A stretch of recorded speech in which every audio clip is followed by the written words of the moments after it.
যদি আপনার নিজের সন্তান আপনাকে বলে মরে যাও না, আপনি কি করবেন? অন্নপূর্ণা দেবীর ছেলে শুধু মুখেই বলেনি, তাকে মৃত্যুর মুখে ঠেলে দিয়েছিল। কিন্তু তারপর যা ঘটল তা যে কোনো সিনেমার গল্পকেও হার মানাবে। পশ্চিমবঙ্গের দার্জিলিং জেলার এক প্রান্তে ঘুম পাহাড়ের কাছে এক বিশাল চা বাগান জুড়ে দাঁড়িয়েছিল এক পুরনো ইংরেজ আমলের বাংলো, নাম অন্নপূর্ণা এস্টেট। বাগানটা আর আগের মতো নেই, বাংলোটাও কালের নিয়মে জরাজীর্ণ, কিন্তু তার ঐতিহ্য আর বিশালত্ব আজও চোখে পড়ার মতো। এই বাংলোরই এক কোণের স্যাঁতস্যাঁতে ঘরে ছেঁড়া কাঁথার নিচে শুয়েছিলেন অন্নপূর্ণা দেবী, বয়স 70-এর কোঠায়। একসময় এই এস্টেটের মালকিন ছিলেন তিনি, আজ নিজের বাড়িতেই তিনি পরবাসী। বুকের ভেতর থেকে উঠে আসা কাশির শব্দটা বাংলোর নিস্তব্ধতাকে চিরে দিচ্ছিল। শরীরে জড়ানো পাতলা চাদরটা ডিসেম্বরের হাড় কাঁপানো ঠান্ডা আটকানোর জন্য যথেষ্ট ছিল না, কিন্তু এখন আর চেটে নেওয়ার মতো অবস্থাও তার নেই। কাপা কাপা ঠোঁটে দুর্বল স্বরে তিনি ডাকলেন, বৌমা, ও রিয়া, একটু জল দিয়ে জামা, গলাটা শুকিয়ে কাঠ হয়ে গেল। তার গলার স্বর এতটাই ক্ষীণ ছিল যেন নিজের কানের কাছেই হারিয়ে যাচ্ছিল, কিন্তু সেই আওয়াজ ঠিকই পাশের ঘরে পৌঁছে গেল, যেখানে তার পুত্রবধূ রিয়া আরামে লেপের নিচে বসে মোবাইল দেখছিল। রিয়া বিরক্তিতে ফোনটা পাশে রেখে রাগে গজরাতে গজরাতে উঠে দাঁড়ালো, কিন্তু তার হাতে জলের গ্লাস ছিল না, ছিল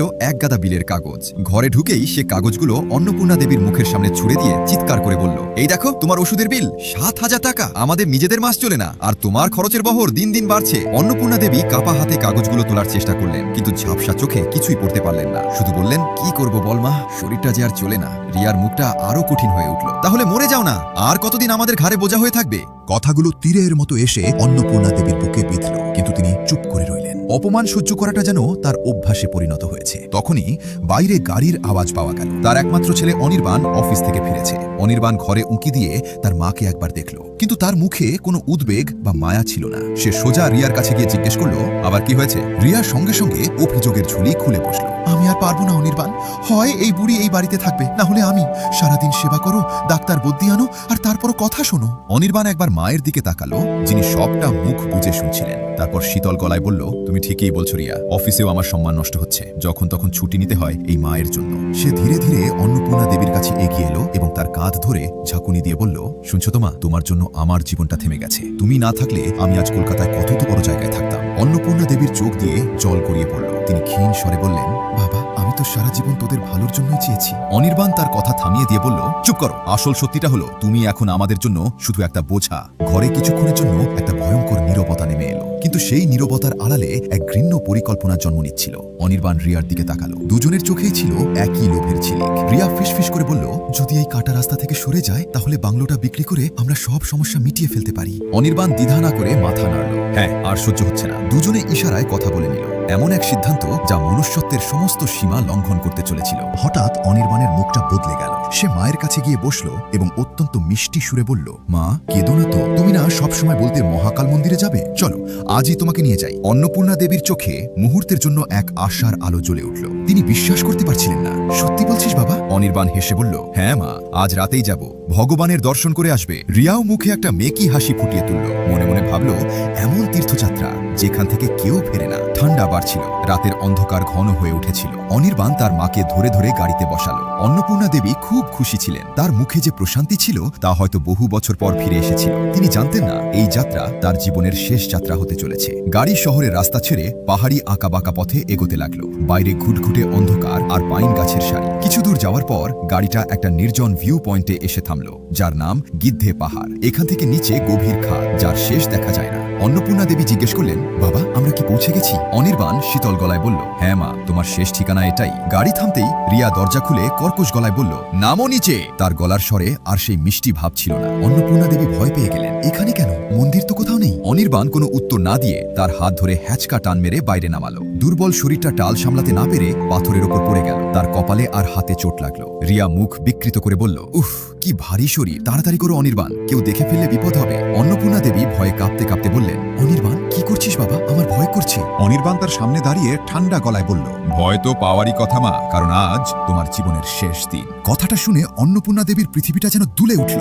তিনি আর্তনাদ করে বললেন, আমি তোর মা অনির্বাণ। এটাই তো আমার ভুল যে তুমি আমার মা। অনির্বাণ জবাব দিল। অন্নপূর্ণা দেবী হাঁটু গেড়ে বসে ছেলের পা জড়িয়ে ধরলেন। বাবা, এমন করিস না, আমি কিছু চাইবো না, শুধু আমাকে এখানে ফেলে যাস না। রিয়া ধমক দিয়ে বলল, নাটক বন্ধ করো অনির্বাণ, যা করার তাড়াতাড়ি করো। অনির্বাণ এক মুহূর্তের জন্য চোখ বন্ধ করল, কিন্তু তার মধ্যে কোনো অনুশোচনা ছিল না।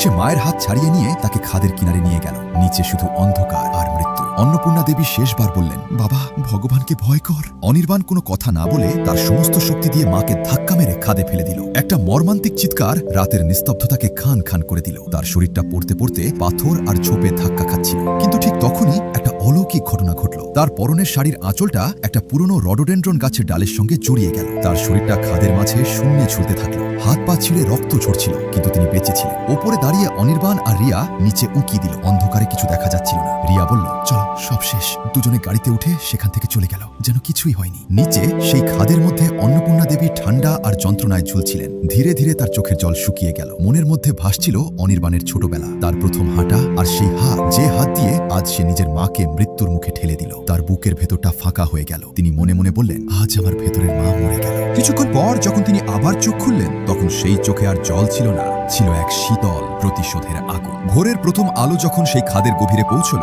তখন এক নতুন অন্নপূর্ণা দেবীকে দেখা গেল। যে মা গতকাল পর্যন্ত ছেলের জন্য আশীর্বাদ করত, আজ সে তার ধ্বংসের প্রতিজ্ঞা করছিল। সকাল হতেই দুজন স্থানীয় কাঠুরে, বীরেন্দা আর শম্ভু, কাঠ কুড়ানোর জন্য সেই পথে নামছিল। হঠাৎ বীরেন্দার চোখ পড়ল ঝোপের মধ্যে ঝুলে থাকা শাড়ির আঁচলটার দিকে। তারা সাবধানে এগিয়ে গিয়ে নিচে উকি দিতেই ভয়ে শিউরে উঠল। এক বৃদ্ধা ঝুলছে, সারা শরীর রক্তে ভেজা। তারা দেরি না করে দড়ির সাহায্যে নিচে নেমে অনেক কষ্টে অন্নপূর্ণা দেবীকে ওপরে তুলে আনলো। নাড়ি পরীক্ষা করে দেখলো শ্বাস চলছে, কিন্তু খুব ক্ষীণ। তারা তাকে দ্রুত কাছের একটি ছোট স্বাস্থ্য কেন্দ্রে নিয়ে গেল। ডাক্তাররা তার অবস্থা দেখে অবাক হয়ে গেলেন। বললেন ওনার বেঁচে থাকাটা একটা অলৌকিক ঘটনা ছাড়া আর কিছুই না। প্রায় 2 দিন পর অন্নপূর্ণা দেবীর জ্ঞান ফিরল। তার চোখ খোলার পর সবাই ভেবেছিল তিনি কাঁদবেন বা ছেলের নাম ধরে ডাকবেন, কিন্তু তার চোখ ছিল শান্ত ও স্থির। পুলিশ অফিসার এসে তাকে জিজ্ঞেস করলো, আপনাকে কে ধাক্কা দিয়েছে? অন্নপূর্ণা দেবী কয়েক মুহূর্ত চুপ করে থেকে বললেন, কেউ না, আমি নিজেই পা পিছলে পড়ে গিয়েছিলাম। তার কথা শুনে সবাই অবাক হয়ে গেল। পুলিশ চলে যাওয়ার পর তিনি চোখ বন্ধ করলেন। তার মনে অনির্বাণ আর রিয়ার মুখ ভাসছিল, কিন্তু এখন আর কোনো যন্ত্রণা ছিল না, ছিল শুধু একটা লক্ষ্য। কয়েক সপ্তাহ চিকিৎসার পর তিনি পুরোপুরি সুস্থ হয়ে উঠলেন। হাসপাতাল থেকে বেরিয়ে তিনি সোজা এক উকিলের কাছে গেলেন। তার গলার স্বরে আর দুর্বলতা ছিল না, ছিল ইস্পাতের মতো দৃঢ়তা।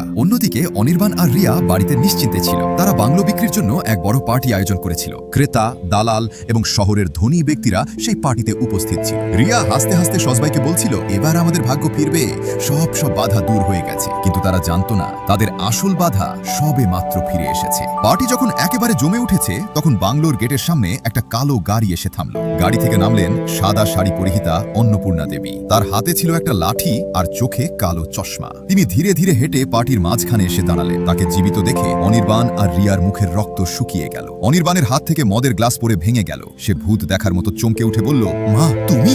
অন্নপূর্ণা দেবী চশমাটা খুলে তার দিকে সরাসরি তাকালেন। সেই চোখে কোনো মায়া ছিল না। তিনি শীতল গলায় বললেন, ভয় পেয়েছিস? আমি তো সেই রাতেই মরে গিয়েছিলাম, যেদিন তুই আমাকে খাদে ফেলে দিয়েছিলি। তার কথা শুনে পার্টির সবাই স্তম্ভিত হয়ে গেল। তখনই তার সঙ্গে আসা উকিলবাবু এগিয়ে এসে কিছু আইনি কাগজ দেখিয়ে বললেন, এই অন্নপূর্ণা এস্টেটের একমাত্র মালিক শ্রীমতী অন্নপূর্ণা দেবী। তার স্বামীর উইল অনুযায়ী এই সম্পত্তি তার মৃত্যুর পরই তার ছেলের নামে হবে। যেহেতু তিনি জীবিত, এই বাংলো বিক্রির কোনো অধিকার অনির্বাণের নেই। অনির্বাণের পায়ের তলার মাটি সরে গেল। ঠিক তখনই পুলিশ এসে বলল, অনির্বাণ চ্যাটার্জি এবং রিয়া চ্যাটার্জি, আপনাদের খুনের চেষ্টা এবং জালিয়াতির অভিযোগে গ্রেফতার করা হচ্ছে। রিয়া চিৎকার করে উঠল, না, এটা মিথ্যা। আর অনির্বাণ সোজা অন্নপূর্ণা দেবীর পায়ে পড়ে গেল। মা, আমাদের ক্ষমা করে দাও, ভুল হয়ে গেছে। অন্নপূর্ণা দেবী পা সরিয়ে নিয়ে কঠোর স্বরে বললেন, এটা ভুল নয়, এটা বিশ্বাসঘাতকতা, আর বিশ্বাসঘাতকতার কোনো ক্ষমা হয় না। পুলিশ যখন তাদের টেনে হিঁচড়ে নিয়ে যাচ্ছিল, তখন অনির্বাণ শেষবারের মতো চিৎকার করে বলল, মা, আমাদের বাঁচাও, আমরা বরবাদ হয়ে যাব। অন্নপূর্ণা দেবী গেটের কাছে এগিয়ে এলেন। শাড়ির আঁচল থেকে একটা 10 টাকার কয়েন বের করে তার দিকে ছুড়ে দিয়ে বললেন, এটা রাখ, সেদিন আমাকে যে শেষ যাত্রায় নিয়ে গিয়েছিলি তার ভাড়া। গাড়িটা চলে গেল। বাংলো খালি হয়ে গেল। কয়েক মাস পর সেই জরাজীর্ণ বাংলো আবার নতুন করে সেজে উঠল। তবে এবার কোনো পার্টি বা বিক্রির জন্য নয়। অন্নপূর্ণা দেবী তার সমস্ত সম্পত্তি চা বাগানের শ্রমিকদের ছেলে মেয়েদের জন্য একটি স্কুল ও অনাথ আশ্রম খোলার জন্য দান করে দিয়েছিলেন। আজ সেই বাংলোর আঙুন জুড়ে বাচ্চাদের হাসির শব্দ শোনা যায়। অন্নপূর্ণা দেবী বারান্দায় চেয়ারে বসে সেই দৃশ্য দেখেন। তার মুখে এখন এক গভীর শান্তি। তিনি আকাশের দিকে তাকিয়ে বললেন, এবার সত্যিই সব শেষ হলো। এটা কোনো প্রতিশোধের শেষ ছিল না, ছিল ন্যায়ের শুরু। বন্ধুরা, এই গল্পের শিক্ষা স্পষ্ট। বাবা মা বোঝা নন, তারা আমাদের অস্তিত্বের শিকড়। যে সন্তান লোভে অন্ধ হয়ে সেই শিকড় কেটে ফেলতে চায়, তার নিজেরই পতন হয়। কর্মের ফল এই জীবনেই ভোগ করতে হয়।